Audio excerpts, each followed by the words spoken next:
Most cheeses are excellent sources of calcium. Parmesan cheese has the most, with 331 milligrams or 33% of the RDI per ounce, 28 grams. Softer cheeses tend to have less. 1 ounce of brie only delivers 52 milligrams, or 5% of the RDI. Many other varieties fall in the middle, providing about 20% of the RDI. As an added bonus, the calcium in dairy products is more easily absorbed by your body than when it comes from plant sources. However, remember that full-fat cheese is also high in fat and calories. Most cheeses also have a lot of sodium, which some people are sensitive to.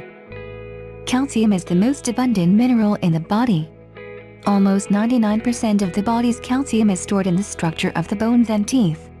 Calcium is a nutrient necessary for the growth and maintenance of strong teeth and bones, nerve signaling, muscle contraction, and secretion of certain hormones and enzymes. A deficiency in calcium can lead to numbness in fingers and toes, muscle cramps, convulsions, lethargy, loss of appetite, and abnormal heart rhythms. While you cannot control hereditary and some environmental factors, you can still lower your risk of less calcium by making healthy diet and lifestyle choices. A well-planned diet can help prevent less calcium.